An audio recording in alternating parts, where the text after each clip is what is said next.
Hi friends, welcome to Kerala recipe. நாம் இன்றைக்கி ரொம்ப டேஸ்டான கேரளா ஸ்டைல் வெண்டைக்காய் பொரியல் பார்க்க போகிறோம்.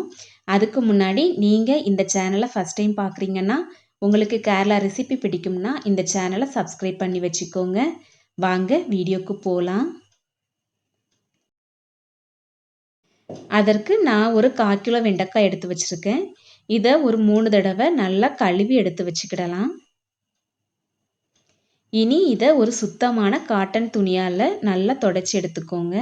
ஈரம் எதுவுமே இருக்கக்கூடாது. நல்லா தொடச்சி எடுத்துக்கோங்க. இப்படி பண்ணும்போது வெண்டைக்காயில் உள்ள வழுவழுப்பு கொஞ்சம் கம்மியாகும். இதே மாதிரி எல்லா காயையும் நம்ம எடுத்து வச்சுக்கிடலாம். இனி இதை சின்ன சின்ன பீஸாக கட் பண்ணி வச்சுக்கோங்க.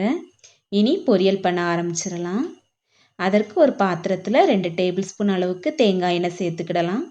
எண்ணெய் நல்லா சூடானதும் 1/4 டீஸ்பூன் கடுகு சேர்த்துக்கிடலாம். கடுகு வெடித்ததும் 2 வத்தல் கூடவே ஒரு 12 சின்ன வெங்காயத்தை நல்லா சின்னதாக வெட்டி சேர்த்துக்கோங்க. இது கூட ஒரு கொத்து கருவேப்பிலை, 3 பச்சை மிளகாய் சேர்த்துக்கிடலாம். இது எல்லாத்தையும் நல்லா கலந்து விட்டுக்கோங்க. இந்த ரெசிபி பிடிச்சிருந்துச்சுன்னா உங்கள் ஃப்ரெண்ட்ஸ் அண்ட் ஃபேமிலி மெம்பர்ஸ்க்கும் ஷேர் பண்ணுங்கள். இனி ஒரு பிஞ்ச் அளவுக்கு மஞ்சள் தூள் சேர்த்துக்கிடலாம். இனி வெங்காயம் நல்லா கோல்டன் ப்ரௌன் ஆக ஸ்டார்ட் ஆகிற ஸ்டேஜ் வரைக்கும் வதக்கிக்கோங்க. ரொம்ப கோல்டன் ப்ரௌன் ஆக வேண்டாம். வெங்காயம் நல்லா வேகட்டும். வெங்காயம் கோல்டன் ப்ரௌன் ஆக ஸ்டார்ட் ஆயிருச்சு. இந்த நேரத்தில் 1 கப் அளவுக்கு துருவின தேங்காவை நம்ம சேர்த்துக்கிடலாம். இது அரை முடி துருவின தேங்காய். இனி இது எல்லாத்தையும் ஒரு 2லேருந்து 3 நிமிஷம் நல்லா வதக்கிக்கிடலாம். தேங்காவோட பச்சை ஸ்மெல் போகிற வரைக்கும் வதக்கிக்கோங்க.